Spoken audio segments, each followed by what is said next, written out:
পোষ্য কোটা বহাল রাখার দাবিতে মানববন্ধন করেছে চট্টগ্রাম বিশ্ববিদ্যালয়ের কর্মকর্তা কর্মচারী ঐক্য পরিষদ। বৃহস্পতিবার সকাল ৯টায় বিশ্ববিদ্যালয়ের প্রশাসনিক ভবনের সামনে মানববন্ধন অনুষ্ঠিত হয়। এ সময় বক্তারা জানান, এই কর্মসূচি শিক্ষার্থীদের পাল্টাপাল্টি অবস্থান নয়, বরং শিক্ষার্থীরা ভুল বুঝে এই কোটা বাতিলের দাবি করছে। এদিকে প্রশাসনের আশ্বাসে পোষ্য কোটা বাতিল সহ ৯ দফা দাবিতে আমরণ অনশন কর্মসূচি স্থগিত করেছে চট্টগ্রাম বিশ্ববিদ্যালয়ের শিক্ষার্থীরা।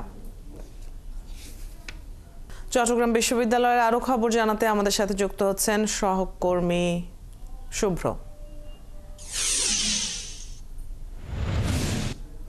শুভ্র, কি অবস্থা দেখছেন সেখানে, আর কোনো কর্মসূচি আছে কিনা, কর্মকর্তা কর্মচারীদের দাবি নিয়ে প্রশাসন কি বলছে জানাবেন? অনেকেই চট্টগ্রাম বিশ্ববিদ্যালয় পোষ্য কোটা নিয়ে কিন্তু চট্টগ্রাম বিশ্ববিদ্যালয়ের শিক্ষার্থীরা বেশ কয়েকদিন যাবতীয় আন্দোলন করছে।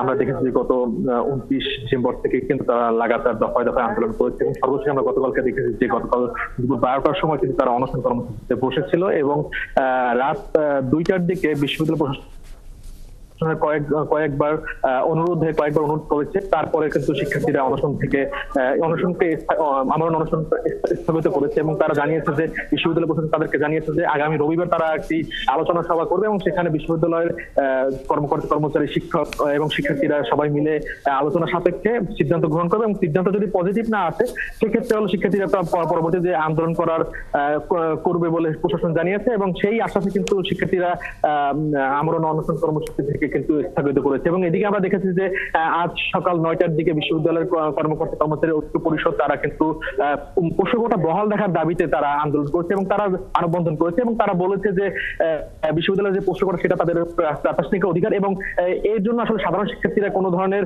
ভোগান্তিতে পড়তে হয় না এবং সাধারণ শিক্ষার্থীদের কোনো মেধার কোটাও কিন্তু তাদের নেওয়া হয় না। তারা এমনটি বলেছে যে যদি বিশ্ববিদ্যালয়ে শতাংশ হারে চিন্তা করা হয় সেক্ষেত্রে 100% শিক্ষার্থীদের মেধার আলোকে শিক্ষার্থীদের নেওয়া হয় এবং পোষ্য কোটার জন্য আলাদা 2-3টে সিট বর্ধিত করা হয় এবং এই ক্ষেত্রে সাধারণ শিক্ষার্থীরা কোনো ধরনের ভোগান্তিতে পড়ে না বলে কিন্তু তারা মানববন্ধনে জানিয়েছে। এবং আমরা প্রশাসনের সাথে কথা বলেছি, প্রশাসনই আমাদের এমনটি জানিয়েছে যে বিশ্ববিদ্যালয়ের যে আসন সংখ্যা রয়েছে সেই আসন সংখ্যা থেকে কিন্তু পোষ্য কোটাতে যারা পোষ্য কোটা পায় তাদের কিন্তু সেখান থেকে আসন দেওয়া হয় না, বরং তাদের জন্য আসন বৃদ্ধি করা। এবং শিক্ষার্থীরা কিন্তু তাও মানতে নারাজ। তারা কিন্তু আসলে বলেছে যে পোষ্য কোটা একটি অন্যায্য কোটা এবং এই কোটা হলো বিশ্ববিদ্যালয়ের শিক্ষার্থীরা রয়েছে যারা প্রান্তিক জায়গা থেকে আসে এবং যারা নিম্ন মধ্যবিত্ত পরিবার থেকে তাদের সাথে এক ধরনের বৈষম্য করা হয় এবং তারা বলেছে যে জুলাইয়ের আন্দোলনটা মূলত হয়েছে কোটা থেকে বৈষম্য দূর করার জন্য।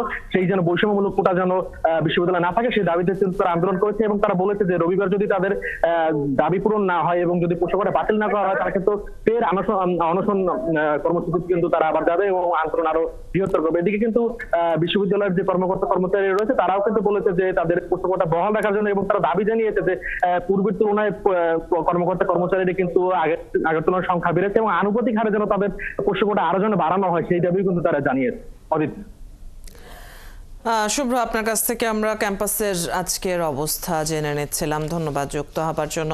দর্শক, আমরা কথা বলছিলাম সহকর্মী শুভ্রর সাথে চট্টগ্রাম বিশ্ববিদ্যালয়ে পোষ্য কোটা বহাল রাখার যে মানববন্ধন হয়েছে আজ সে বিষয়ে কথা হচ্ছিল।